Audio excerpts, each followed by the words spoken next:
माननीय सदस्य, माननीय अध्यक्ष महोदय पधार रहे हैं।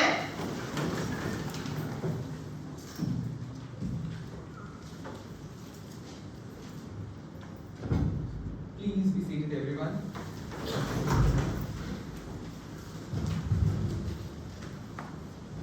Welcome to all of you in the Youth Parliament 2025, organized by PM3 Kendriya Vidyalaya number 2, Ishapur. I hope our session will be useful and disciplined. We begin our session with the first item of the day, which is the member to take the oath or the affirmation. Secretary General, please.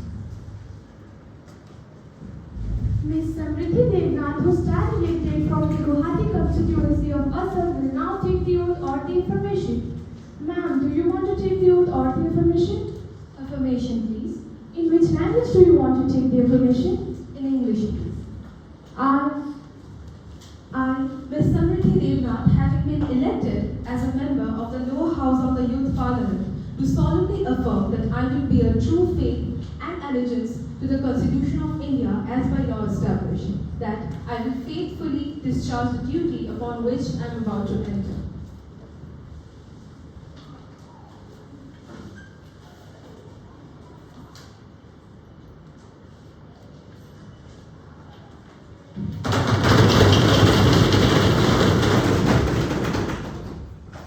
Ms. Shikha Chaudhary, who stands elected from the Ranchi constituency of Jharkhand, will now take the oath or the affirmation.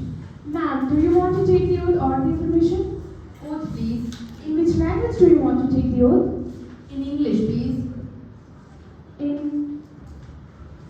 Ms. Shikha Chaudhary, युवा संसद रे member Bhajpa Qadir आदिम रिहाया, होदा काम रिहाया और सामिल एक में नाम जे मैं भारत रिहाया संविधान दो साचो विश्वास और निष्ठा दे निभावो दो है, जे मैं काजते थापनाए भारत दे रिहाया सुखल एकता दो भागो एहम, और जे काम ते लोग मैनु थार सामिल एक ओनक दो साचो और दे निष्ठा दे निभावो एहम.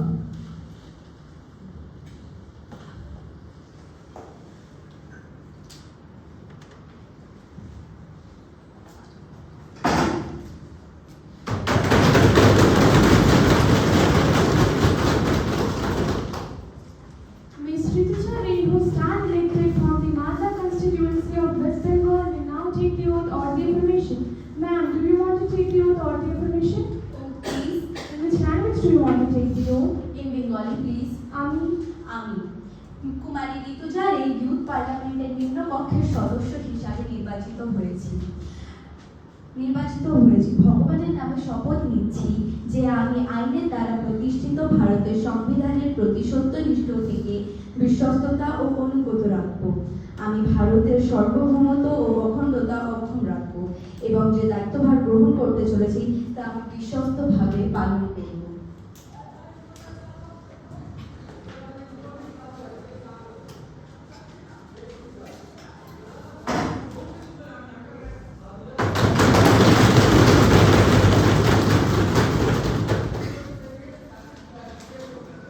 Now, moving on to the next business of the House, that is obituary reference.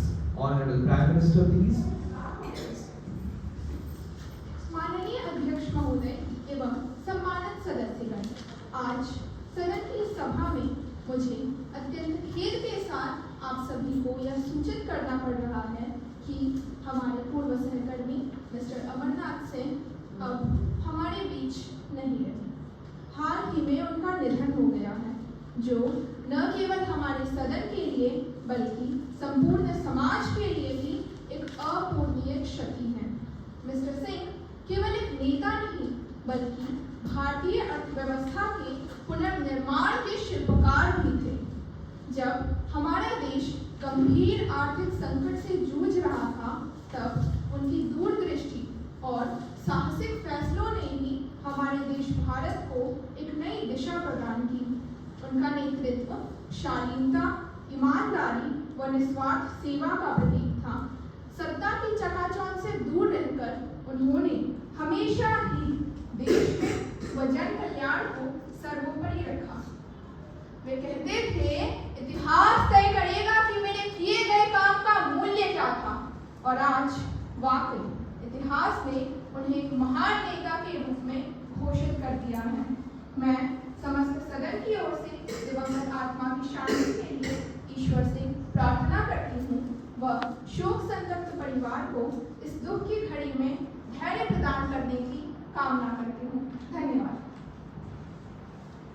माननीय अध्यक्ष महोदय, मुझे यह खबर सुनकर अत्यंत दुख हुआ।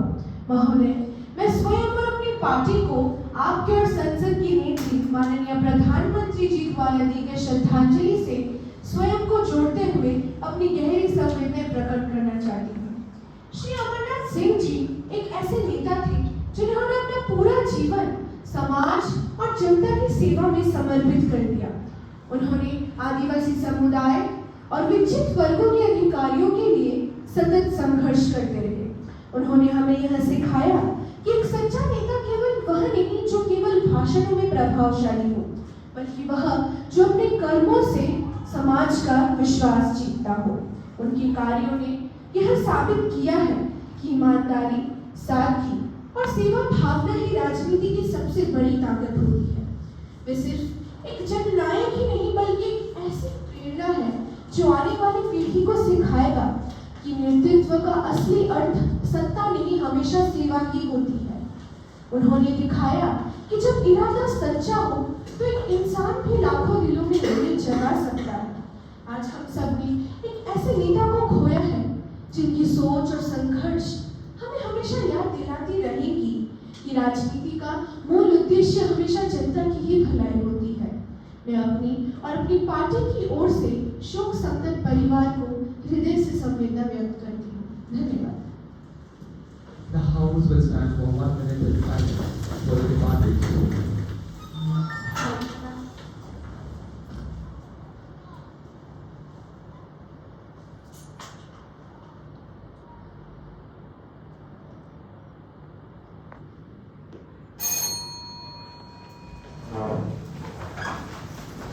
Secretary General, may convey a message of condolence to the bereaved family. Now, moving on to the next business of the House, that is, the newly elected member are introduced by our Prime Minister. Honorable Prime Minister, please. माननीय अध्यक्ष महोदय एवं सम्मानित सदस्यगण, मैं इस सदन का ध्यान इस ओर आकर्षित करना चाहती हूँ कि हाल ही में गठित मंत्रिमंडल में कुछ नए मंत्रियों को सम्मिलित किया गया है। ये सभी मंत्री अपने अपने क्षेत्रों में उत्कृष्ट कार्यों के लिए जाने जाते हैं। आज मैं इस सदन में इन सभी का औपचारिक परिचय प्रस्तुत कर रही हूँ। तो सबसे पहले मिस रक्षा रोशन, पर्यटन मंत्री।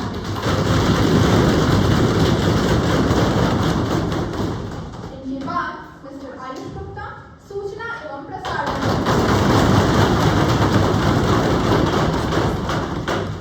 अंततः मिस्टर जिशान अली, संचार मंत्रालय। सदन की ओर से मैं सभी नवनियुक्त मंत्रियों का हार्दिक स्वागत एवं अभिनंदन करती हूँ और उनके नए पद पर भरपूर सफलता की शुभकामनाएं देती हूँ। धन्यवाद। Thank you, madam. Now, the question hour begins. Question number 101 by Ms. Sweetly. Honourable speakers, सियासत की गलियों में हवा भी रुख बदल लेती है। सियासत की गलियों में हवा भी रुख बदल लेती है और सच्चाई जब आईना हो तो नजर झुका ही लेती है। लोग कहते हैं कि देश बदल रहा है, पर हम पूछते हैं किस डायरेक्शन में जनाब। लोग कहते हैं कि देश बदल रहा है, पर हम पूछते हैं किस डायरेक्शन में जनाब। नए स्लोगन से तरक्की नहीं होती, ग्राउंड पे एक्शन ही रियल प्रोग्रेशन होता है। Will the Minister of Education be pleased to state whether the government is actually serious, I repeat, serious about integrating artificial intelligence into the teaching of children under policies such as NEP 2020? और तो और, इश्क तो हमने किताबों से किया था साहब, मगर सरकार ने तो सिलेबस का ही दिल तोड़ दिया। नए जमाने की बात, ना फ्यूचर स्किल्स का सपना, बस पुरानी सोच का बोझ और यूथ का मॉडल टेस्ट बना दिया। Will AI and machine learning be visible in classrooms, not just in speeches or textbook? Will our education system actually move from slogans to solutions? Honorable Education Minister, please. Honorable Speaker sir, अरे हवा के तो रुख पे वो चले जिनकी नियत में खोट हो। हवा के रुख पे तो वो चले जिनकी नियत में खोट हो। हम तो वो तूफान है जो खुद रुख बदल देता है। आईना हमारी नियत का साफ है मैडम, साफ है। तभी तो हर रोज सच्चाई और सफलता नजर आती है। दिशा पर सवाल वो करे जो बरसों तक भटकते रहे। हमने तो देश को लक्ष्य और रफ्तार दोनों दी है। आप बस स्लोगन गिनते रहो और इधर हम भारत का विकास करते रहें।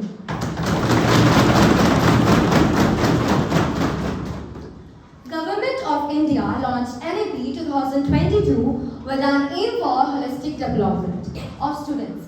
NAP 2022 envisions introductions of contemporary subjects such as AI, design thinking, holistic health, organic living, environmental education, and global citizenship education, etc. at relevant stages to develop these various important skills in students at all levels. The Central Board of Secondary Education offers AI as a 15-hour skill module from class 6 onwards. Further, AI is being utilized to make education more inclusive through the initiative of Diksha. Diksha has integrated AI-based features such as AI-based keyword, search involvement in videos.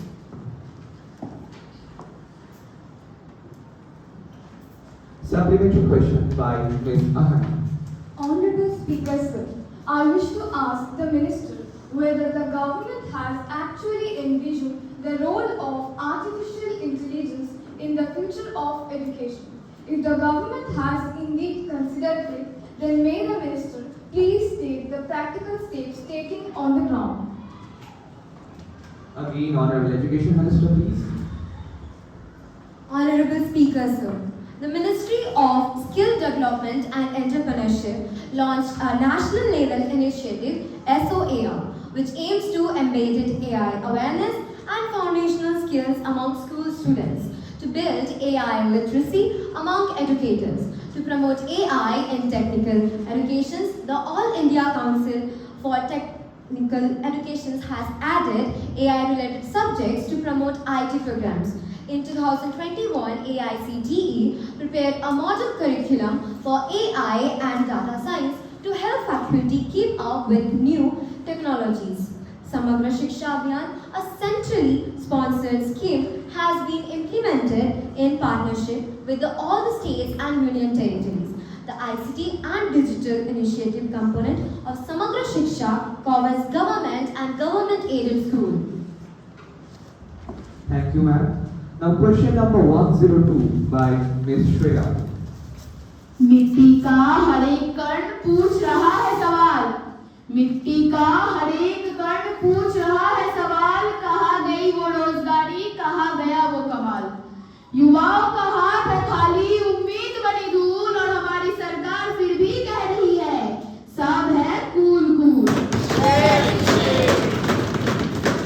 माननीय अध्यक्ष महोदय, मैं अर्थ मंत्री से पूछना चाहती हूँ कि पिछले 3 वित्तीय वर्षों में सार्वजनिक पूंजीगत व्यय के प्रत्येक रुपए से प्राप्त रियल वर्ल्ड जॉब मल्टीप्लायर का मंत्रालय में क्या आकलन है, विशेष रूप से युवाएं 18 से 29 आयु वर्ग के लिए औपचारिक गैर कुश रोजगार के संदर्भ में, और ये अनुमानित गुणक से कितना कम या अधिक है।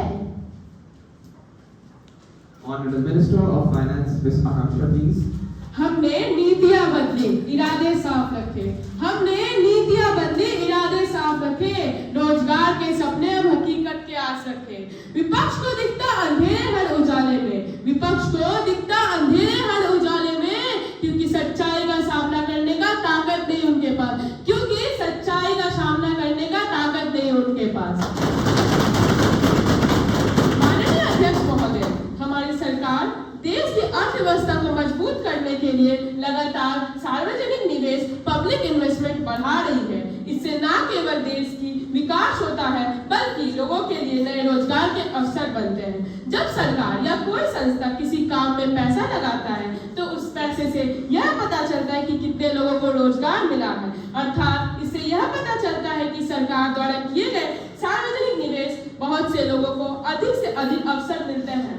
हर एक रुपए के निवेश से उत्पादन और रोजगार दोनों की वृद्धि होती है। रिपोर्ट में बताया गया है कि उत्पादन गुणक 2.55 से 2.9 के बीच है। Thank you, ma'am. Supplementary questions by Mr. Aryan Chakraha. माननीय अध्यक्ष महोदय, क्या सरकार कभी इस बात पर गंभीरता से विचार करेगी कि अपनी नीतियों को बदलकर युवा रोजगार पर आधारित कोई ठोस प्रोत्साहन नीति शुरू की जाए? क्योंकि आज भी कंपनियां जो अपने डोमेस्टिक ऑपरेशंस के लिए $100 जैसे महत्वपूर्ण निवेश करते हैं, उन्हें सब्सटैंशियल टैक्स रिडक्शन देने की बात तो होती है, पर अफसोस ये सिर्फ प्रेस रिलीज तक ही रह जाता। क्या सरकार इस दिशा पर विचार करेगी जिससे वास्तव में औपचारिक रोजगार में क्रमिक वृद्धि है, जिससे निजी पूंजी को श्रम केंद्रीय क्षेत्रों में आकर्षित किया जा सके? Honorable Finance Minister, please respond. माननीय अध्यक्ष महोदय, युवा रोजगार आधारित कर प्रोत्साहित युवाओं को रोजगार देने के लिए सरकार ने कर टैक्स से जुड़ी कई योजनाएं शुरू की है। इन योजनाओं के उद्देश्य है कि कंपनियां और उद्योग अधिक से अधिक युवाओं को नौकरी दे। माननीय सदस्य का सुझाव अच्छा है, जो हमारी सरकार के विचारों से मेल खाता है। हमारा लक्ष्य है कि युवाओं को काम के अवसर मिले और देश की अर्थव्यवस्था और मजबूत हो। Thank you, ma'am. Another supplementary question by Ms. Shreya. माननीय अध्यक्ष महोदय, सरकार इस समय फिस्कल कंसोलिडेशन पर जोर दे रही है, लेकिन गिग एंड प्लेटफॉर्म इकोनॉमी में काम करने वाले लाखों श्रमिकों और खास करके युवाओं के पास फॉर्मल बेनिफिट्स और सोशल सिक्योरिटी की कमी है। इस स्थिति में मैं सरकार से पूछना चाहती हूँ, क्या उन श्रमिकों और खास करके युवाओं के लिए कोई विशेष प्रबंध लिया जा रहा है? यदि हाँ, तो उसके बारे में विस्तारित रूप से बताया जाए। महोदय, अभी की स्थिति तो कुछ ऐसी है कि विकास के बातों में गूंजे बड़े बड़े नारे, विकास के बातों में गूंजे बड़े बड़े नारे, पर नौजवानों के सपने अब भी है बेचारे। कागजों में रोजगार को बड़ा दिखाया गया, पर हकीकत में हर घर में है बेरोजगारी के मच्छर नारे, बेरोजगारी के मच्छर। Honorable Finance Minister, please answer. माननीय अध्यक्ष महोदय, विपक्ष हमें रोकना चाहता है मगर देश हमें पुकारता है। विपक्ष हमें रोकना चाहता है मगर देश हमें पुकारता है। हम ठहरे कैसे जब हर युवा रोजगार के सपने संवारता है। हमने वादे नहीं विश्वास दिया है, हमने वादे नहीं विश्वास दिया है, हमने कागज नहीं विकास लिखा है, हमने कागज नहीं विकास लिखा है।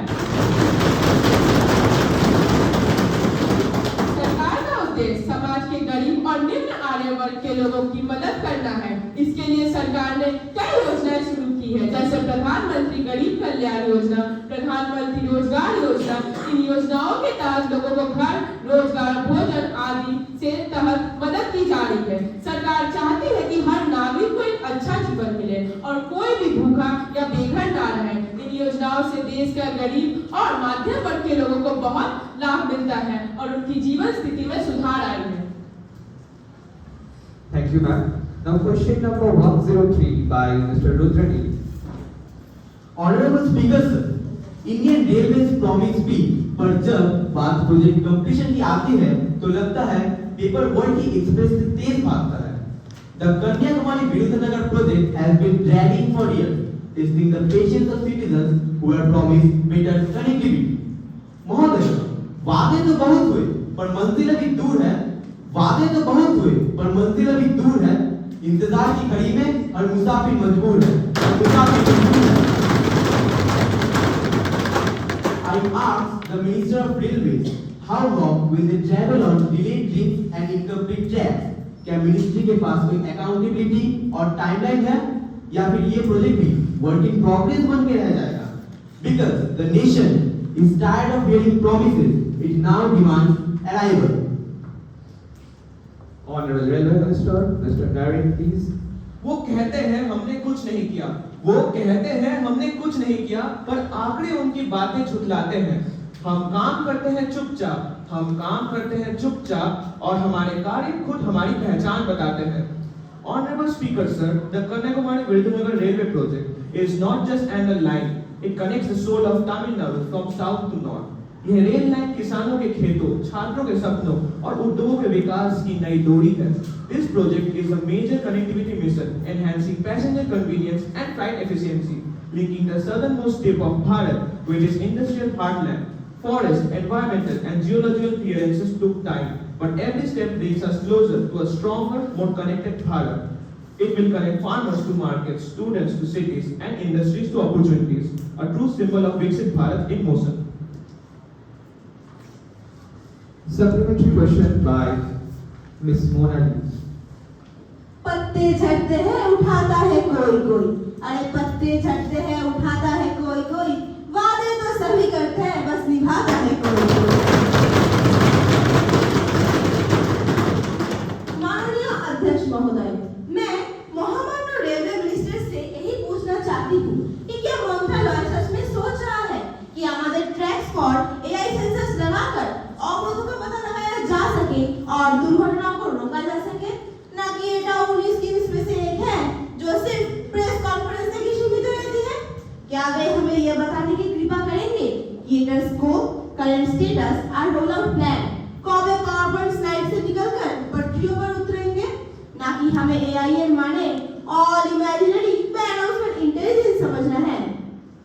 माननीय महोदय, एआई रेल की राह में, एआई रेल की राह में, पर ट्रेन अब भी फंसी है फाइल की चाह में file. Again, Honorable Railway Minister, please. हम वादे नहीं विश्वास लाते हैं. हम वादे नहीं विश्वास लाते हैं. हर योजना में विकास लाते हैं. विपक्ष ने जहां शंका बोई, हमने वहां पुल और पटरियां बनाए हैं.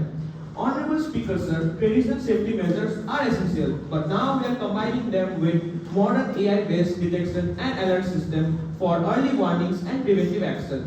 The scope and technology adopted are AI system with acoustic sensors are being deployed on important rail corridors to detect landslide, rockfalls, and animal intrusion. जहां पटरियों पर रफ्तार की लहरें बहती हैं, अब वहां बुद्धिमत्ता की नदियां भी बहेंगी. The current status are: first, pilot project completed on priority section, infrastructure and validation work in progress, high-risk routes identified for extension with alerts reaching loco pilots like a real-time guardian's whisper. Another supplementary question by Mr. Rudrani. Honorable Speaker, in the unreserved coaches of Indian Railway, traveling feels less like a journey and more like survival. Crowded compartments, broken seats, dribbling ceiling. ये सफर नहीं एक संघर्ष है जहां इंसान की dignity दब जाती है भीड़ के शोर में. क्या माननीय रेलवे मिनिस्ट्री हमें ये बताने की कृपा करेंगे कब तक रेलवे सिर्फ तेज गति के सपने दिखाएगी, जबकि जमीन पर कंफर्ट और सेफ्टी की पटरियां अब भी अधूरी है? When will the ministry ensure that the non-AC passengers can travel with dignity and safety? Because development is not measured by speed. It is measured by care. महोदय, ये रेल नहीं आवाम का इम्तिहान है. ये रेल नहीं आवाम का इम्तिहान है जहां सफर नहीं सिर्फ संघर्ष का सम्मान है. सिर्फ संघर्ष का सम्मान है. Honorable Railway Minister, please respond. Honorable Speaker, sir, this question touches the very heart of Indian Railways because our trains are not just carriages of metal. They are carriers of dreams for millions of Indians. The planned and ongoing intervention are: first, fleet augmentation; second, modern LHV type coaches; third, improved amenities, upgraded fittings, clean drinking waters, mobile charging points, better sanitation, and improved display boards for passenger convenience. Because clean surrounding and clear information are just as vital as speed and punctuality. Now, question number 104 by Ms. Ahana. माननीय अध्यक्ष महोदय, मैं पर्यावरण, one एवं जलवायु परिवर्तन मंत्री महोदया से यह जानना चाहती हूँ कि क्या सरकार ने उन नेशनल और इंटरनेशनल रिसर्च स्टडीज का संज्ञान लिया है जो यह स्पष्ट दिखाती है कि लगातार जंगलों की कटाई के कारण वातावरण में कार्बन डाइऑक्साइड की मात्रा बढ़ रही है और इसका सीधा प्रभाव ओजोन लेयर की डिप्रेशन पर पड़ रहा है? यदि हाँ, तो कृपया सदन को इस विषय पर आधारित कार्यों का स्पष्ट विवरण दिया जाए. इसके अलावा क्या सरकार यह स्वीकार करती है कि ग्लोबल वार्मिंग के कारण ग्लेशियर्स पिघल रहे हैं और लगातार सी लेवल बढ़ रहा है, जिससे हमारे कई कोस्टल सिटीज मुंबई, चेन्नई, कोलकाता, कोचीन, विशाखापट्टनम प्रत्यक्ष डूबने के खतरे में है? यदि हाँ, तो सदन यह जानना चाहता है कि इन शहरों को बचाने हेतु अब तक क्या-क्या किया गया है। Honorable Minister of Environment, Ms. Shiny, please. हम पे ये इल्जाम लगाते हैं पेड़ काटने का, हम पे ये इल्जाम लगाते हैं पेड़ काटने का और खुद विकास की छांव में सोते हैं आराम से। हमने तो हर पौधा देशभक्ति से सींचा है, इनका काम बस बयां में, हमारा काम मैदान में।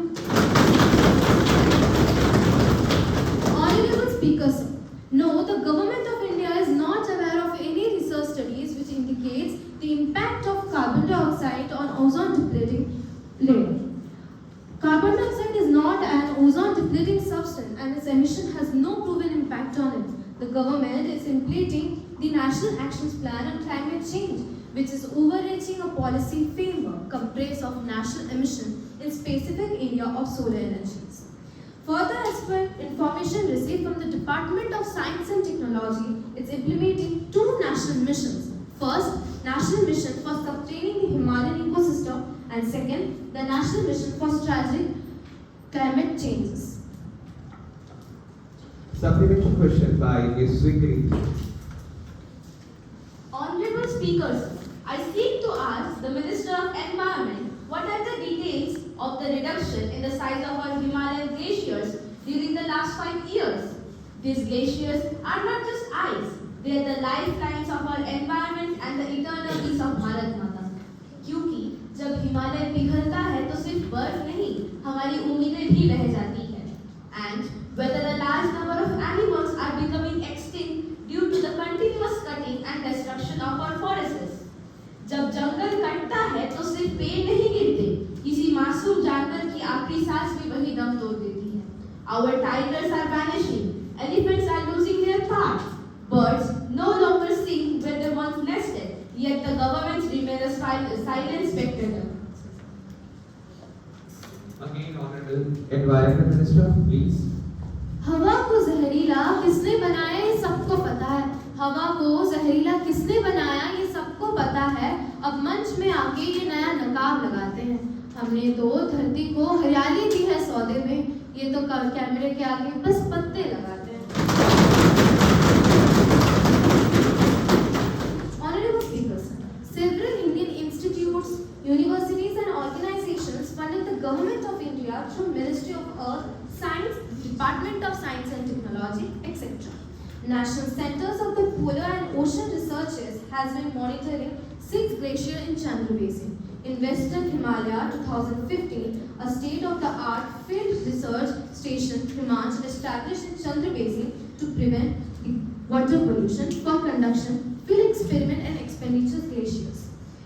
The glacier inventory prepared NSC POR for the Chandra Basin shows that it has lost 6% of the glacier areas during 20 years. Cutting and destructions of forests affect many wildlife, including habitat destruction, risk of reduced food availability. Thank you, ma'am.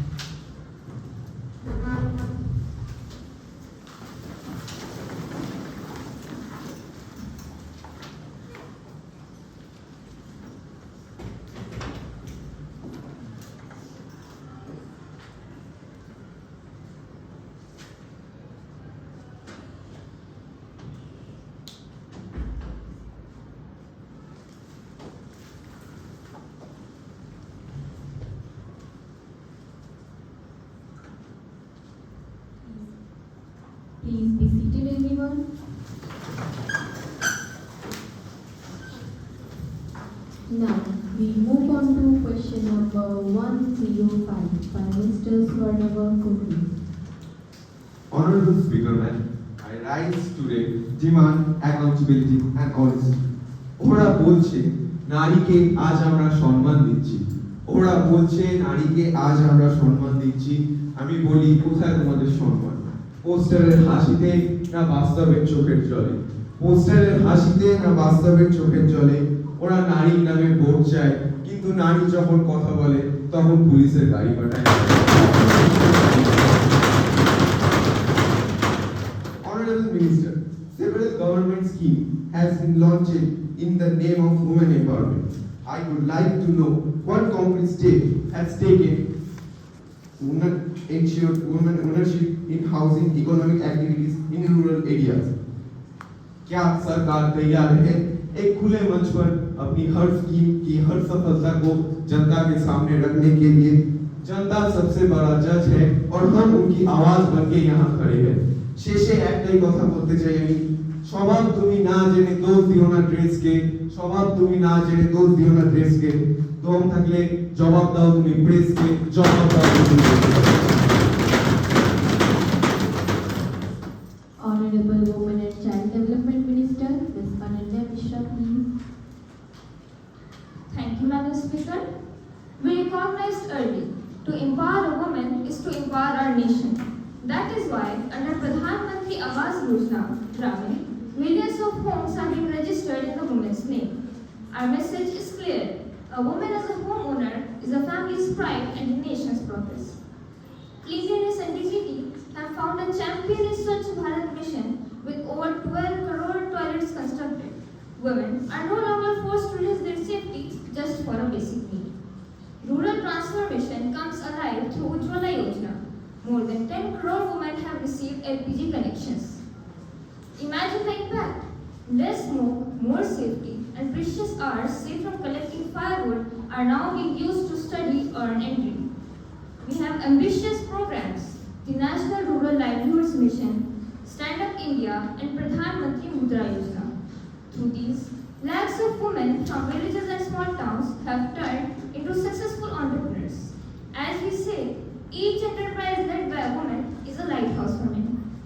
अध्यक्ष महोदया, अंत में बस इतना कहना चाहूंगी कि यह प्रश्न तो कुछ ऐसा था जैसे किसी को रोशनी दिखे और वह पूछे सूरज उदय हुआ या नहीं। महिलाओं के लिए हमारी सरकार के काम दिख रहे हैं, बस कुछ लोगों के नजरों के चश्मे खुलते हैं।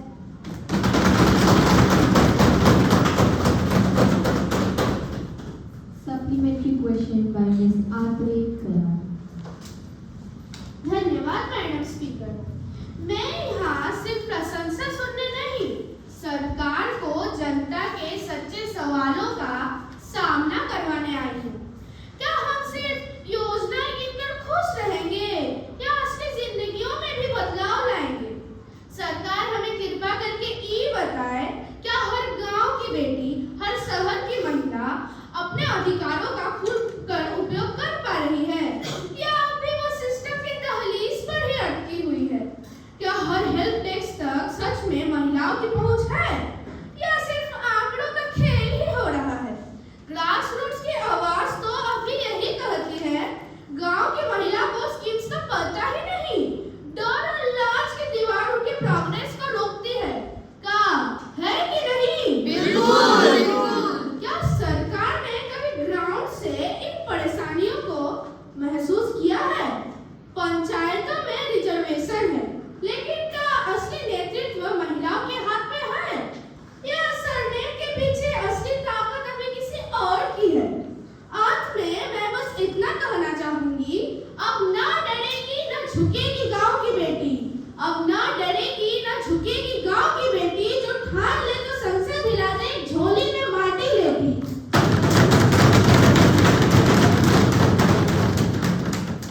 Honorable Women and Child Development Minister, please. Honorable Speaker, Ma'am, we welcome every constructive critique and treat every genuine concern as fuel to improve our work. First, on the issue of last mile delivery and real impact. Our government is not satisfied with mere announcements. We have launched Mission Shakti as an integrated system here.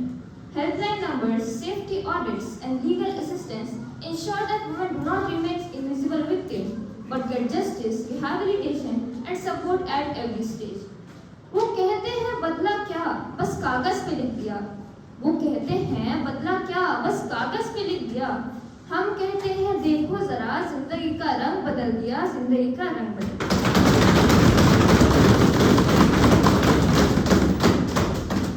Where gaps exist in remote remote areas, in social mindset, in access to resources, we are plugging them through local leadership. For the first time, over 33% of grassroots seats in panchayats are held by women leaders. And intensive skilling is being carried out through National Rural Livelihood Mission, Anganwadi Services, and Pradhan Kaushal Vikas Kendra. अध्यक्ष महोदय, बाकी बस इतना कहूंगी कि अगर opposition थोड़ा वक्त गांव में गुजारे तो पता चलेगा कि महिलाओं के चेहरे पर गर्व भी नजर आता है, लेकिन नजरिया ही राजनीतिक हो तो प्रगति भी प्रोपेगेंडा लगती है। Thank you, ma'am. Now, question number 106 by Ms. Poonam Prasad. Honorable Speaker, ma'am, will the Minister of Agriculture and Farmers Welfare be pleased to state the step taken by the government in the last 5 years to integrate for sustainable farming and the total budget allocated towards the artificial intelligence and the agriculture practices during this period? Honorable Minister of Agriculture, Mr. Harsh Kumar Singh, please. विपक्ष को बस आलोचना की आदत है, हमको तो राष्ट्र सेवा की राहत है। कहते हैं योजनाएं कागजी हैं हमारी, वे कहते हैं योजनाएं कागजी हैं हमारी, कागज से ही तो लिखी जाती इनकलाब की इबारत है। Honorable Speaker, over the past 5 years, the ministry has implemented multiple programs to promote the use of artificial intelligence in agriculture field. These include pilot projects for crop yield monitoring, soil health prediction, and pest management through AI-based advisory system, which will ultimately result in the betterment of the quality of the crop. Approximately rupees 1250 crore has been allocated across central schemes, research, collaborations, and partnerships with agri-tech startups to develop AI-driven tools for precision and sustainable farming. I shall be very clear that the expected outcomes of the invested money will be visible in the coming few years. Supplementary question by Ms. Atrey Karan. Madam Speaker, while these initiatives sound promising, several reports suggest that the benefits haven't reached the small and marginal farmers yet. Is the ministry tracking the impact at the ground level? Honorable Agriculture Minister, please. वे कहते हैं सभी किसानों को नहीं मिलती सुविधाएं, वे देखते अनजान रिपोर्ट और करते हाय हाय, लेकिन रखो भरोसा क्योंकि किया है वादा, आप करेंगे पूरा काम चाहे जान ही देनी क्यों ना पड़े। Honorable Speaker, impact assessment is on the way. We are working with the state governments and agriculture universities to ensure the technology is accessible to all categories and stages of farming. माननीय अध्यक्ष महोदय, मैं आपसे कुछ बोलने की अनुमति चाहती हूँ, क्योंकि मेरे पास ऐसे कुछ दस्तावेज है जो ये दर्शाता है कि इन्होंने 1250 करोड़ में से एक हिस्सा किसी को स्थानांतरित किया है। The honorable members will refrain from making unsubstantiated allegations during question hour. पर महोदय, मेरे पास ऑफिशियल कागजात है। The members may submit their documents through proper procedure. This is question hour, not the time for accusations. Please take your seat. Sorry, ma'am. Let us maintain decorum. Now we move on to question number 107 by Mr. Ayush Singh. Honorable Speaker, ma'am, I wish to ask the government, is the much celebrated Khelo India initiative truly about empowering athletes or just printing glossy brochures and creating headlines? कहा था हर हुनर को मिलेगा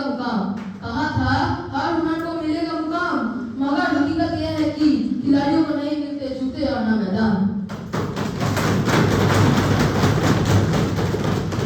While the government talks about talent identification and athlete development, the ground reality is far from these claims. Most young athletes can't even afford basic training gear. वो कहते हैं हम champions बनाएंगे, पर सपोर्ट सिर्फ भाषणों में नजर आता है, मैदानों में नहीं। Is this program genuinely building champions or just building a narrative? At last, I want to say that कितने ख्वाब यूं ही टूटेंगे इंतजार में, सरकार कब दिखेगी हकीकत अपने प्रचार में। Honorable Youth and Sports Minister, Mr. Ridhiman Maiti, please. आपने पूछा है खिलाड़ियों के हौसले का हाल। हमने खेलो इंडिया से दी है उनको नई ढाल। सिर्फ सहारा नहीं सपनों को दी है उड़ान। सिर्फ सहारा नहीं सपनों को दी है उड़ान। हर मेडल पे लिखा है देश की युवा का नाम, देश की युवा का नाम। Honorable Speaker, ma'am, athletes selected into aggregated Khelo India academies receive an annual support package that covers training, education, equipment, and related expenses. This package is structured to support the athletes' coaching, competition exposure, and basic living rights caused by Linda Cobra. Supplementary question by Ms. Arya Pandey. Honorable Speaker, madam, मंत्री जी ने खेल महाशक्ति का सपना दिखाया। उन्होंने बेशक शानदार, पर हकीकत में खिलाड़ी ढूंढ रहे हैं अवसर और सरकार। जहां भूख से लड़ना ही पहला मैच है हर दिन, वहां ओलंपिक तक पहुंचने का रास्ता बस एक मजाक है संगीन, बस एक मजाक है संगीन। खिलाड़ी चाहता है मैदान ना ही प्रचार, जहां खेल हो इज्जत का ना दिखावा सरकार। खिलाड़ी को चाहिए बस मौका और आधार, जहां मेहनत बने पहचान और ना हो बेकार। जहां हर खिलाड़ी है मौके के लिए बेकरार, पर अफसोस वही सबसे ज्यादा गुम है सरकार। Our sports minister often speak about making India a sporting superpower, but perhaps his vision doesn't extend beyond the metro cities. When will the sports minister remember that talent doesn't always wear branded shoes? Sometimes it runs in the mud of the forgotten villages. How will our honorable sports minister will improve access and talent development in rural and tribal regions before those streams die of negligence? Honorable Youth and Sports Minister, please. जब आप थे हुकूमत में तब सिर्फ फाइलें ही अमीर थी। आज हर गांव की मिट्टी में हमने उम्मीदें बो दी है। आप पूछते रहे फंड कहाँ है, साधन कहाँ से लाए। आप पूछते रहे फंड कहाँ है, साधन कहाँ से लाए। अरे नियत तो सही, तो प्रतिभा तो झोपड़ी में भी पलती है, झोपड़ी में भी पलती है।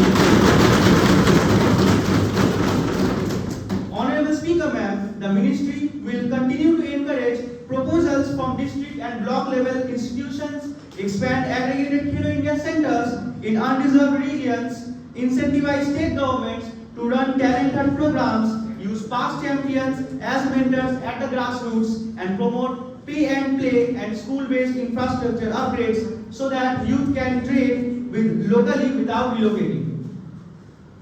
Another supplementary question by Mr. Ayush Singh. Honorable Speaker, ma'am, I rise to ask the government, what kind of Khelo India miracle is this? Where budget live on paper, but our athletes crawl through broken systems. On files, crores flow like rivers, but on the ground, the thirst for basic facilities remain unquenched. सरकारी ऐलान तो बहुत हुए, पर मैदान आज भी वीरान है। सरकारी ऐलान तो बहुत हुए, पर मैदान आज भी वीरान है। जहां बनी थी खेल की कहानी, वहां अब सिर्फ खोखले अरमान है।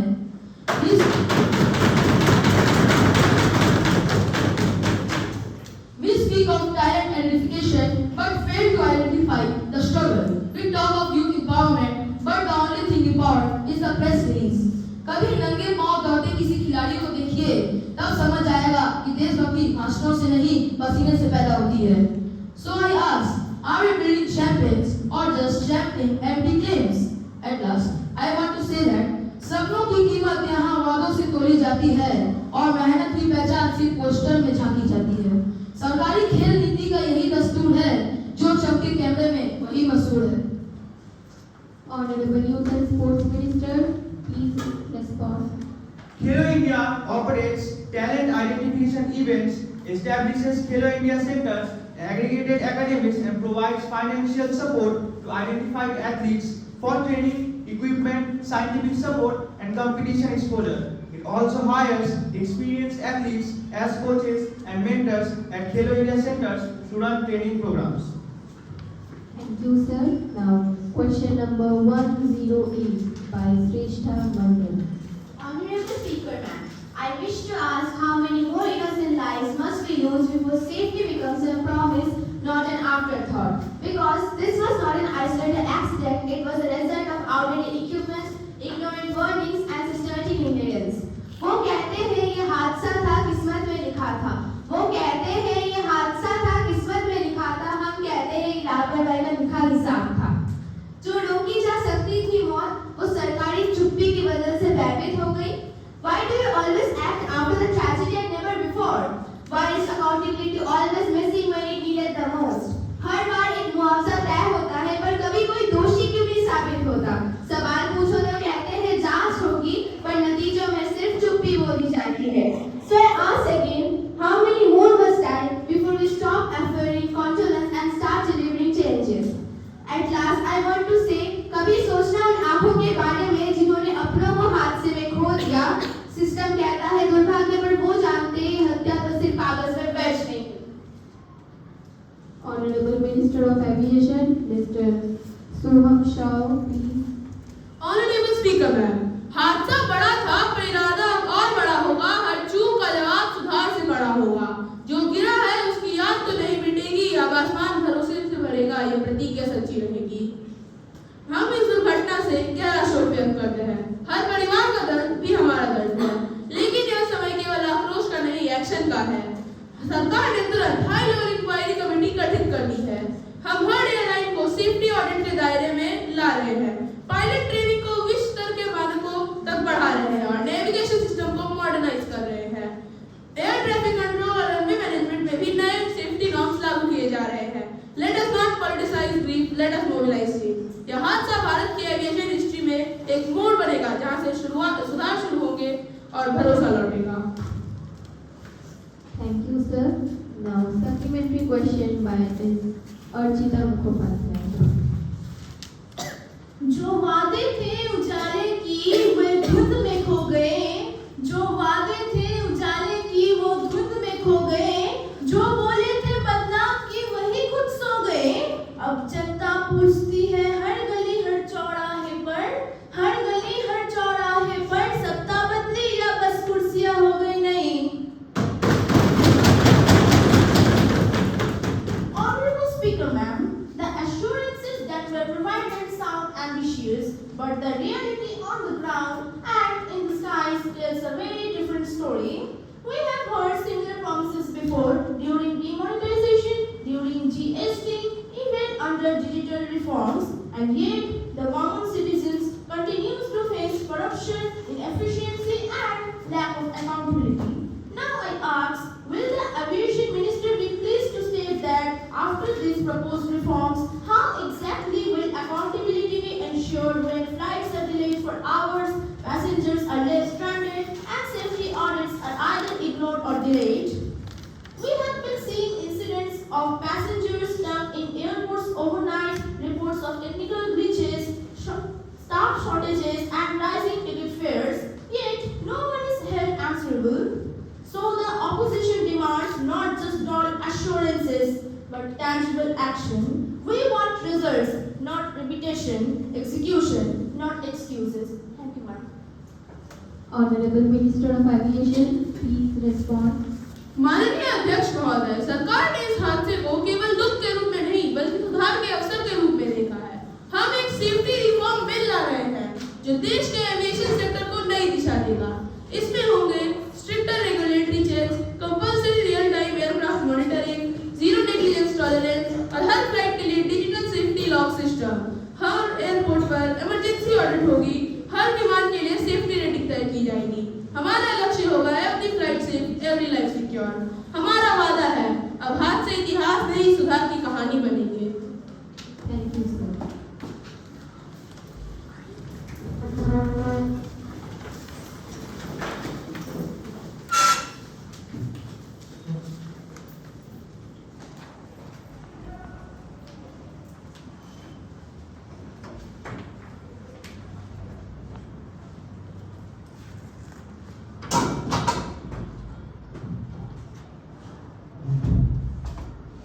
Please be seated, everyone. Now, question number 109 by Ms. Monali. माननीय अध्यक्ष महोदय, मैं देशप्रिय गृहमंत्री महोदय से यही पूछना चाहती हूँ कि भारत रत्न देने का असली क्राइटेरिया क्या है? क्या इसमें किसी की IMDb रेटिंग, इंस्टाग्राम फॉलोअर्स या राजनीतिक फ्रेंडलिस्ट भी देखी जाती है? ना कि इसमें एक टू टैलेंट, एक टू टॉपिक और एक टू टाइमिंग और फिर कोई जाओ भारत रत्न का फॉर्मूला है? क्या वे ये बताने की कृपा करेंगे कि अब तक देश के कितने सितारों को ये देश का ब्लॉकबस्टर अवार्ड मिला है? महोदय, क्या भारत रत्न जैसी महान उपाधियों के लिए कोई पारदर्शी प्रक्रिया या टाइमलाइन भी होती है? न कि इसमें भी सरकारी रहस्य है, कब, क्यों, किसे और जनता जाने भी तो कैसे? महोदय, जिन हस्तियों ने देश के लिए सब कुछ दे दिया, उनको भी अब कॉन्फर्मेशन मेल का इंतजार करना पड़ता है। माननीय महोदय, रत्न वही कहलाएगा जो सही वक्त पर याद दिलाएगा। रत्न वही कहलाएगा जो सही वक्त पर याद दिलाएगा, वरना सेवा तो बहुत है की, बस पोस्ट नहीं किया, post. Honorable Home Minister, Ms. Aratrika, please. पुरस्कारों पर सवाल तुम क्या पूछते हो मैडम? पुरस्कारों पर सवाल तुम क्या पूछते हो मैडम? तुम्हारे दौर में तो भारत रत्न भी था। ये अवार्ड नहीं मैडम, ये अवार्ड नहीं मैडम, महज ट्विटर की पहचान है। फॉलोअर पोस्ट की बात अब कर रहे हो बड़े शौक से, फॉलोअर्स पोस्ट की बात अब कर रहे हो बड़े शौक से। जनता ने तुम्हें दिखाया जो मैडम, नया भारत है, नया भारत है, योग्यता का नया ऐलान है, योग्यता का नया ऐलान है। Honorable Speaker, sir, Bharat Ratna is awarded in recognition of exceptional service or performance of highest order in any field of human endeavor. The recommendation for Bharat Ratna are made with utmost confidentiality and discretion. There is no formal application for the process to the public. The government considers name from time to time based on merit or national services. Thank you, ma'am. Now, supplementary question by Ms. Rishika. Honorable Speaker, sir, will the Minister of Home Affairs be pleased to state whether the government proposes to implement the National Register of Citizens across the country? If so, the details thereof and the steps being taken to ensure that no genuine citizen is left out of the registration. Honorable Home Minister, please respond. फैसला नहीं लिया मगर शोर मचाना जरूरी है। फैसला नहीं लिया मगर शोर मचाना जरूरी है। वे कहते रहे सबके अधिकार सुरक्षित है, पर लोगों से सबूत मांगना क्या निष्पक्ष मंजूर है?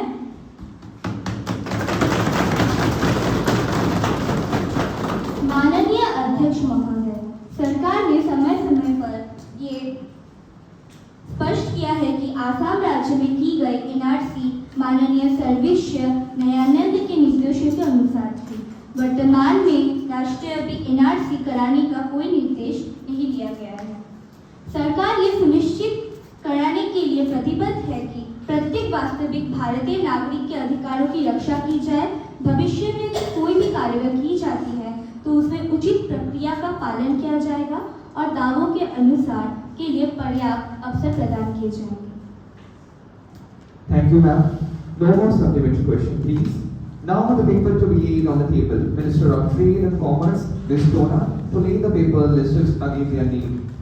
Honorable Speaker, sir, I beg to lay on the table a copy of the following paper in Hindi and English.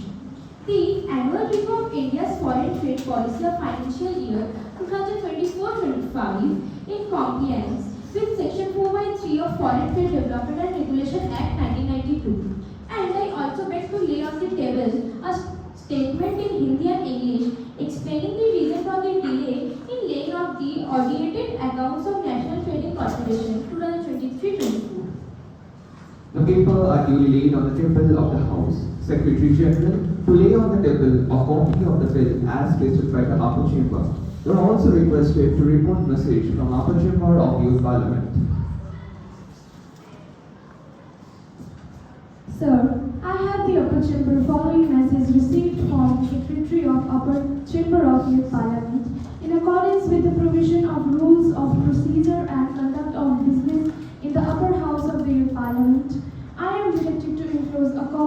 issue of Tibetan living in India. Sir, I lay on the table of the House, the table in the House, the issue of Tibetan living in India as passed by our chamber. Okay, thank you. Moving on to the next business, breach of privilege. Ms. Rishika, please. Honorable Speaker, sir, a serious breach of privileges has been committed by the leading newspaper of Delhi while commenting on the recommendation of Public Account Committee. The paper has attributed dishonest motive, and I request you to allow me to raise a question on that matter now. Ms. Rishika, have you given a notice of it earlier? Yes, I have already given a notice of it at 11 a.m. today. You may give the notice along with a copy of the newspaper cutting, and I shall consider it. You cannot bring the surprise on me like this. I will examine it when it comes to me and let you know about my decision. Thank you, ma'am. Now, welcoming of foreign delegates. Welcome to the British Parliament delegation, Mr. Michael Rosen. Rose Patterson. On behalf of all my neighbors present here, extend my warm welcome to the British Excellence. The highly influential British delegation is on two-day trip to India to make stronghold of affirmative ties between India and British Parliament. I hope your stay will be happier and enjoyable. Honourable members, we now consider the calling attention motion listed against the name of Rai Machi.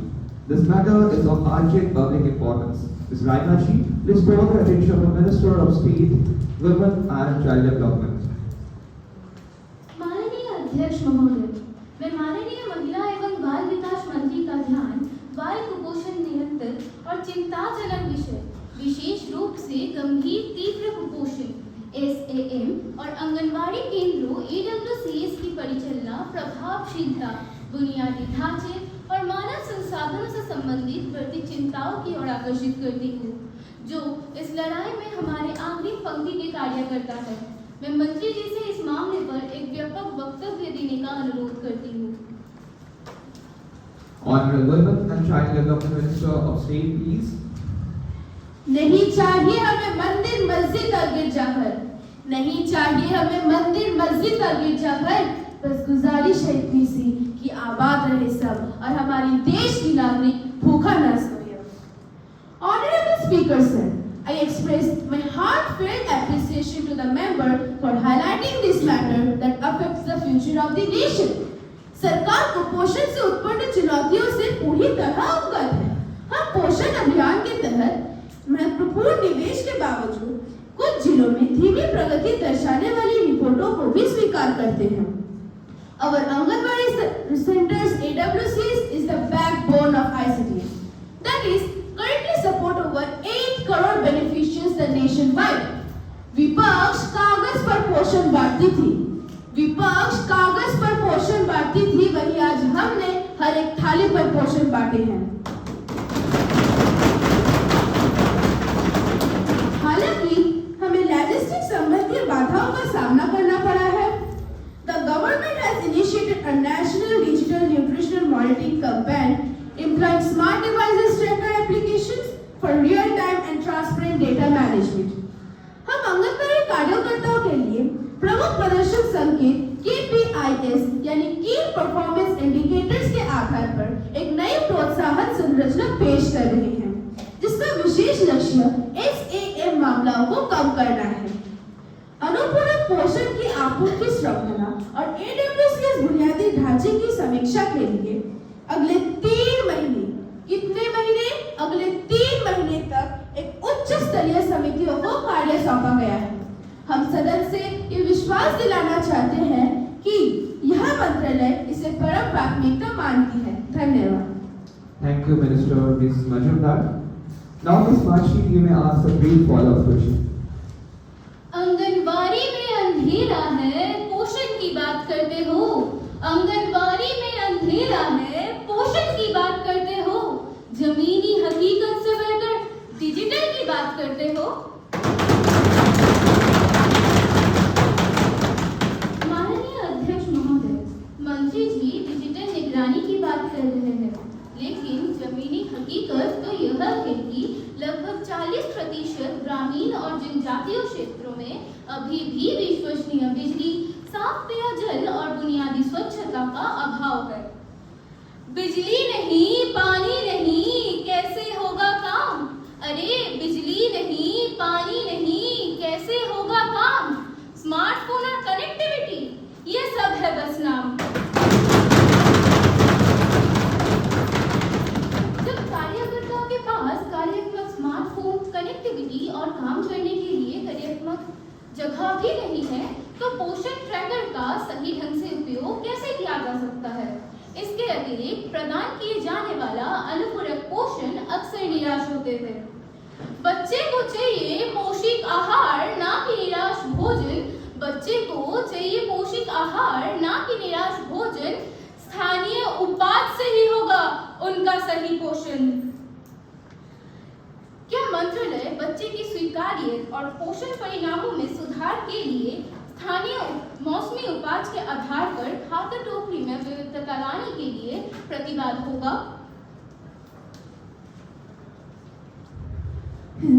जिन्हें अपने शासन काल में रसोई का धुआं तक नहीं पता चला, जिन्हें अपने शासन काल में रसोई का धुआं तक पता नहीं चला, वे इस पोषण का आंगनबाड़ी पर भाषण दे रहे हैं। विपक्ष ने बच्चों के पोषण को भाषण बना दिया है। विपक्ष ने बच्चों के पोषण को भाषण बना दिया है, परंतु हमने उसे एक मिशन बना दिया है। परंतु हमने मिशन बना दिया। Every mother dreams of a healthy, smiling child. Every mother dreams of a healthy, smiling child. That is the dream of our government too. माननीय अध्यक्ष महोदय, सदस्य बुनियादी ढांचे के बारे में एक बैग बिंदु उठाते हैं, परंतु मुझे ये कहते हुए बड़ी खेद है कि अब भी कुछ लोगों को जमीनी हकीकत तक पता नहीं है, केवल राजनीति पता है। बिजली और स्वच्छता का मुद्दा ग्रामीण विकास मंत्रालय के साथ एक सहयोगात्मक प्रयास के अंतर्गत आता है। However, the ministry acknowledges that several AWCS, especially in remote regions, have still faces infrastructure and power supply constraints. But to address this, a 200 crore proportion has been approved. I repeat, to address this, a 200 crore proportion has been approved for the installation of solar power panels in the centers, ensuring an uninterrupted and smooth functioning of the electricity. वो कहते थे उजाला आएगा, वो कहते थे उजाला आएगा, हमने करके दिखाया है। अब हर घर, हर आंगन सचमुच उज्जवल। अब अंधकार की राजनीति नहीं, अब अंधकार की राजनीति नहीं, विकास का उजाला होगा। हम एक संशोधित नीति लागू कर रहे हैं। मान्यवर, हम वन साइज फिट्स ऑल के दृष्टिकोण से हटकर एक स्थानीय AWCS समितियों को अनुपूरक पोषण की कार्यक्रम में स्थानीय रूप से उगाए गए फल शामिल कर रहे हैं। हमारे लिए बच्चों की पोषण कोई भाषण नहीं, एक दायित्व है। This culturally inclusive strategy will enhance the community participation and ensure better nutritional outcomes. Also, it will make the progress more sustainable, effective and productive. अंत में मैं अपने भाइयों और बहनों को यह कहना चाहती हूँ कि यह सिर्फ एक कार्यक्रम नहीं, एक संकल्प है। यह सिर्फ एक कार्यक्रम नहीं, एक संकल्प है स्वस्थ माँ, सुरक्षित बालक और सशक्त भारत का। जय हिंद, जय Bharat. Thank you, ma'am. The speaker is satisfied with the statement and assurances given by the minister. With this, the discussion on calling addiction motion concludes. We now move on to the next business of the House, that is legislature business. We will start with the introduction of bill. Honorable Minister of Agriculture, please introduce the bill. Honorable Speaker, sir, I beg to move for leave to introduce a bill of agriculture curriculum in the National Education Policy 2025. Now, the question is the leave to be granted or not to introduce National Agriculture Curriculum in National Education Policy 2025. Those who are in favor of it will say ayes. Ayes. Those who are against it will say no. No. I think the ayes have it. The ayes have it. The ayes have it. The leave is granted. Now the whole House to take the consideration of compulsory military training youth bill 2025. Ms. Renata, please.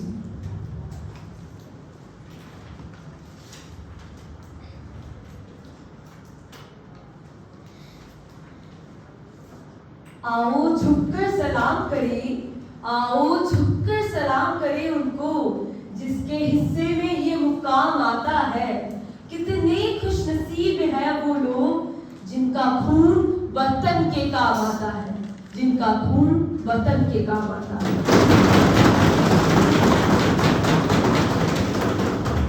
Honorable Speaker, sir, I propose that the bill for compulsory military training for youth be taken into consideration.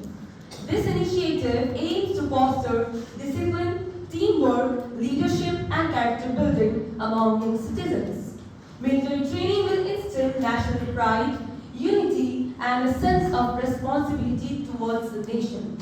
Countries like Israel, Brazil, Russia have similar programs and it is the time India adopts one too.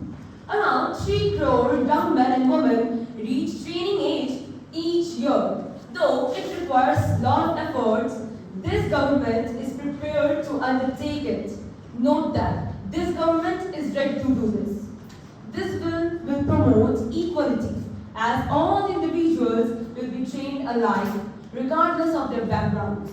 Compulsory training will make citizens stronger, physically, mentally and emotionally, and nurture patriotism, unity and them. I rise to present the compulsory military training bill for youths 2025. The key provisions are: first, 2 years of mandatory training for all citizens aged 18 to 25, irrespective of their gender. Second, completion certificates required for employment in government sectors or private sectors. Minimum subsistence allowance to be provided during training. Fourth, 1 month of compulsory duty in border or security areas. Fifth, strict actions against trainees joining extremist groups. Sixth, exemptions only on medical grounds. Others refusing training will face prosecution. And the last one, a regulatory body will oversee training programs. This bill aims to build discipline, unity and patriotism among young youths. I urge the House to support and pass this bill. I would like to conclude by saying, दिल में हौसलों का तेज और तूफान लिए फिरते हैं, दिल में हौसलों का तेज और तूफान लिए फिरते हैं, आसमां से ऊंची हम अपनी उड़ान लिए फिरते हैं। वक्त क्या आजमाएगा हमारे जोश और जुनून को, हम तो मुट्ठी में अपनी जान लिए फिरते हैं, हम तो मुट्ठी में अपनी जान लिए फिरते हैं। Honorable Sir, with these words, I now like to move compulsory military training bill for youths 2025 to be taken into consideration. Thank you, sir. Thank you, ma'am. The bill to provide compulsory military training for youth bill to be taken into consideration or not. Ms. Anushka, please.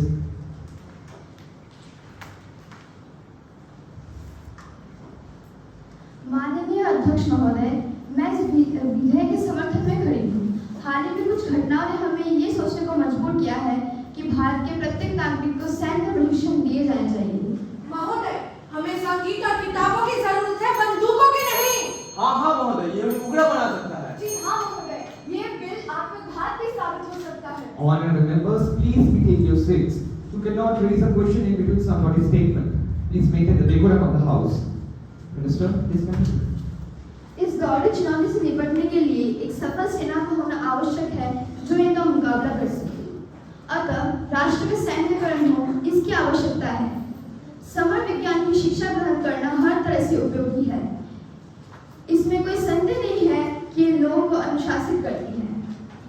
इससे हमारे युवाओं में सेवा, त्याग, आशा एवं निष्ठा जैसे कई उत्तम गुणों का विकास होता है।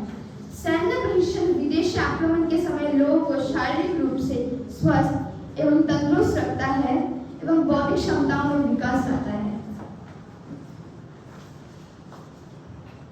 असल में युवाओं को अनिवार्य सैन्य प्रशिक्षण दिए जाने से न केवल हम अपनी सेना की गिनती लाखों में बढ़ा देते हैं, जिस देश की शत्रुओं से लड़ेगी, अभी तो हम आर्थिक, सामाजिक एवं स्वास्थ्य मोर्चे पर लड़ने में अधिक समर्थ होंगे। महोदया, दुश्मन की हर बात का जवाब होते हैं सैनिक, वीरता की खुली किताब होते हैं सैनिक, देशभक्त की मिसाल होते हैं सैनिक, जरूरत होने पर देश की ढाल होते हैं सैनिक। महोदय, मैं इस विधेयक का समर्थन करती हूँ एवं आशा करती हूँ कि माननीय सदस्यगण इस विधेयक को पास कराने में अपना बहुमूल्य अनुदान देंगे। धन्यवाद महोदय। Miss Akhri, please. हथियार थमा के बोलते हैं अनुशासन सिखाएंगे, हथियार थमा के बोलते हैं अनुशासन सिखाएंगे, अजी पहले पेट भरवा दो फिर बंदूक उठवाएंगे। माननीय अध्यक्ष महोदय, मैं इस बिल का विरोध करने के लिए खड़ी हूँ। महोदय, जहाँ तक अनुशासन का सवाल है, मैं सिर्फ यही कहना चाहती हूँ कि यह हमारे संस्कार, मूल्य एवं परिवेश पर निर्भर करता है। अगर हमारे संस्कार, मूल्य एवं परिवेश ठीक है तो कोई कारण ही नहीं बनता नवयुवक अनुशासनहीन हो। सिर्फ कुछ सालों की मिलिट्री ट्रेनिंग से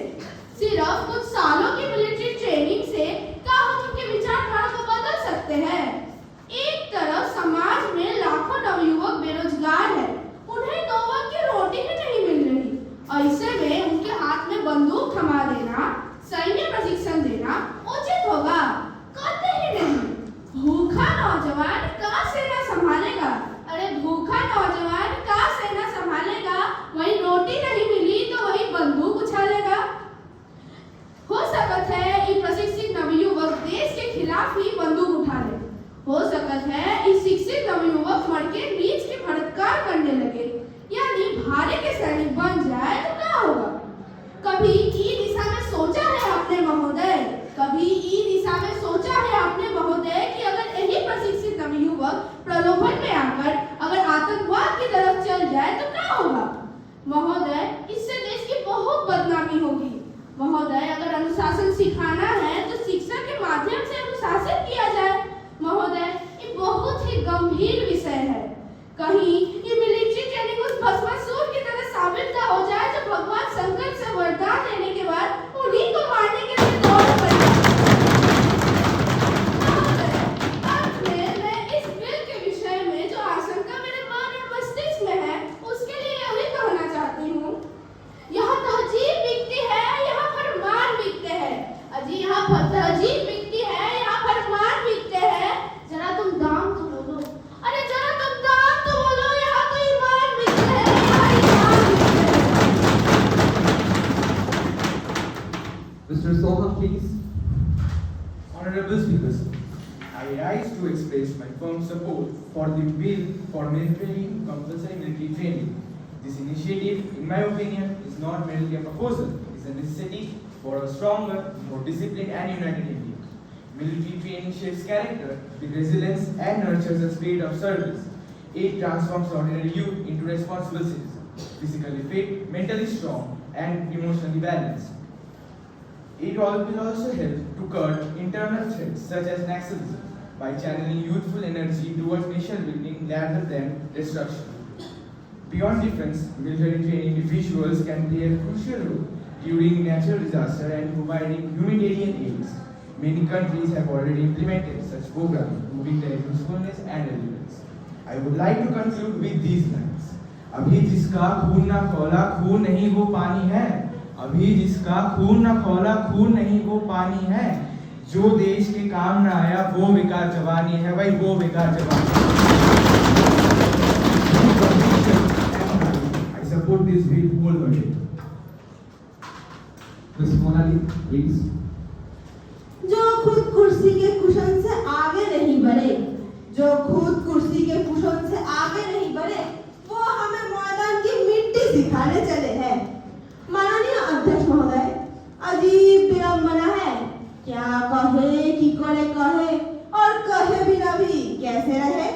बार बार सरकार युवाओं को जब अच्छी शिक्षा और रोजगार नहीं दे पा रही तो आपने सोचा क्यों ना युवाओं के ध्यान गुमराही कर दिया जाए, ताकि चारों तरफ एक नतून चर्चा शुरू हो जाए और देश का ध्यान प्रमुख मुद्दों से हट जाए।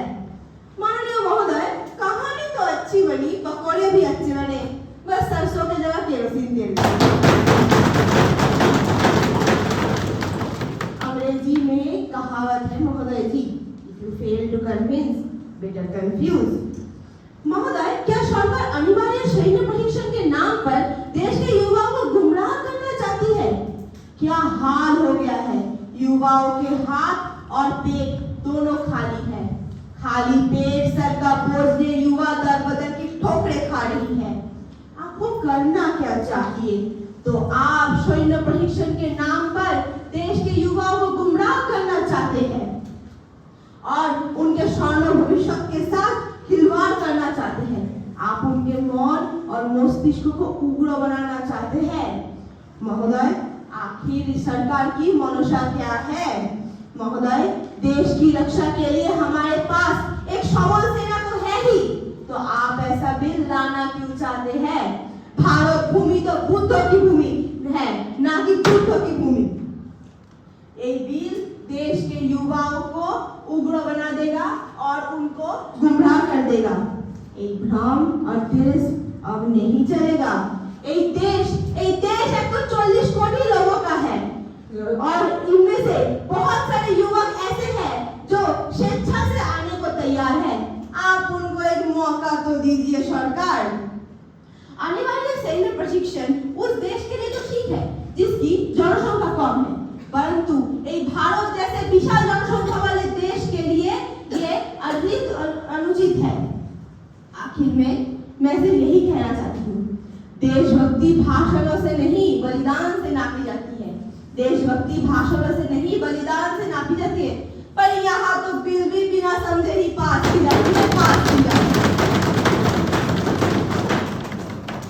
स्नेहा बनेगा प्लीज।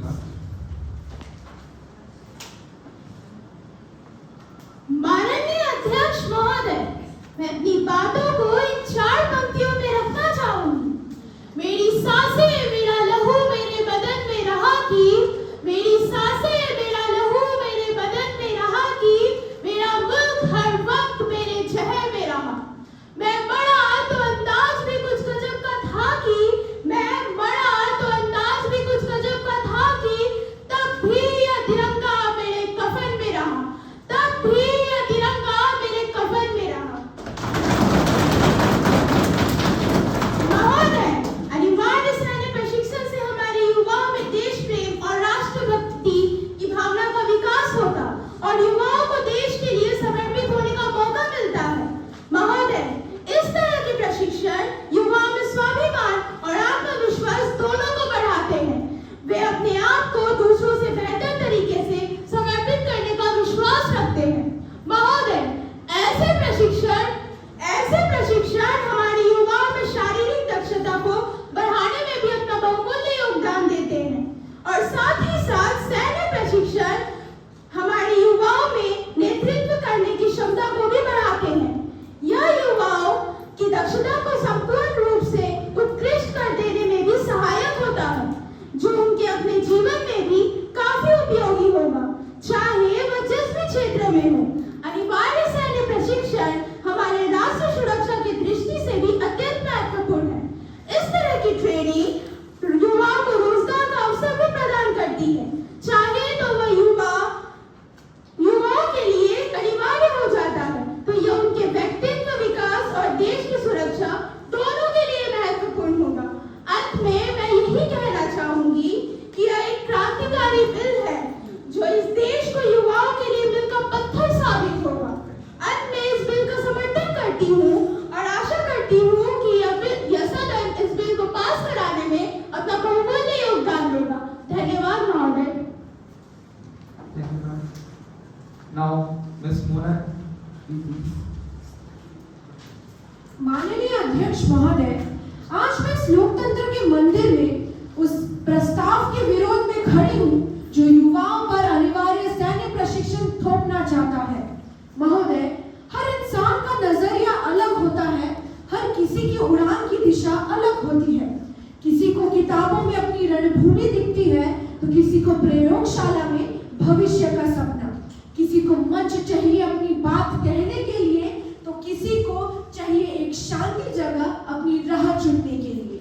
इसलिए युवाओं को अनिवार्य सैन्य प्रशिक्षण के लिए जबरन बाध्य करना न केवल अन्याय है बल्कि संविधान के भी विरुद्ध है। तो क्या अब सरकार तय करेगी कि देशभक्ति का सही फॉर्मेट क्या है? क्या अब सिर्फ वर्दी पहनकर ही देशभक्ति साबित हो सकती है? क्या हमारे युवाओं को अब अपनी जिंदगी के फैसले लेने का कोई अधिकार नहीं रहेगा? अनिवार्य सैन्य प्रशिक्षण न तो राष्ट्र को मजबूत करेगा बल्कि युवाओं की स्वतंत्रता और उनके अधिकारों को बंधन में बांध देगा। महोदय, भारतीय संविधान का आर्टिकल 21 हर नागरिक को जीवन और व्यक्तिगत स्वतंत्रता का अधिकार देता है। इसका अर्थ यह है कि किसी व्यक्ति को उसकी इच्छा के विरुद्ध कुछ करने के लिए बाध्य हम नहीं कर सकते हैं।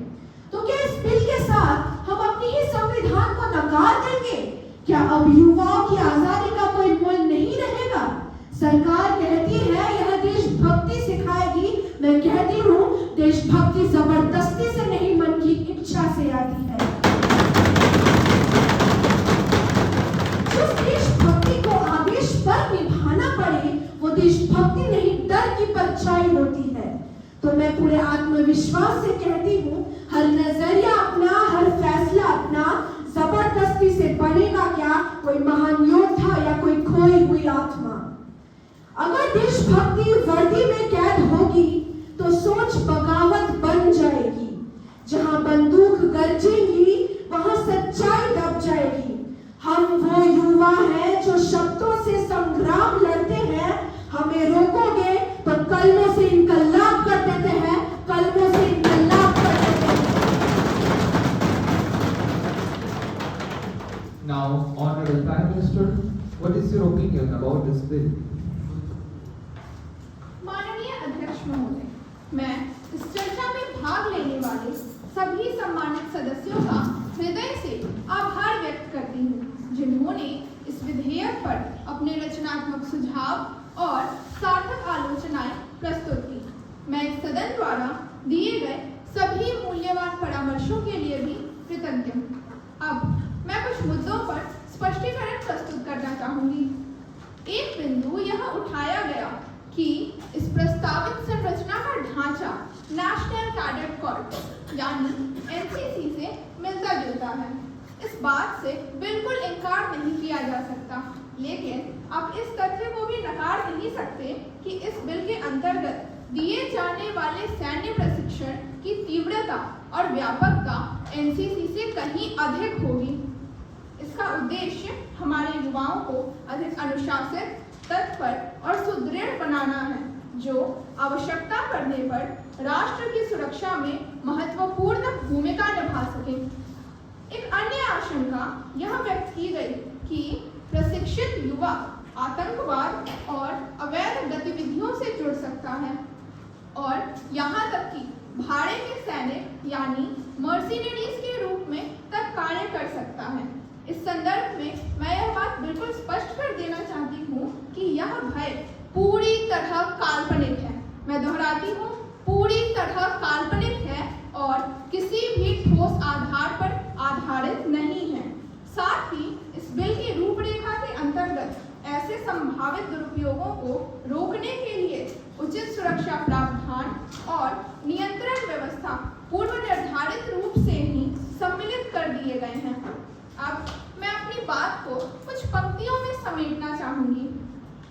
वीर युवा हो तैयार, देश की रक्षा में समर्पित, कर्तव्य और शौर्य से भरे हर मन हर चित्त। वीर युवा हो तैयार, देश की रक्षा में समर्पित, कर्तव्य और शौर्य से भरे हर मन हर चित्त। इस बिल से जगेगा साहस और ज्ञान का प्रकाश, तभी तो राष्ट्र बनेगा सशक्त, हर नागरिक को होगा गर्व का एहसास।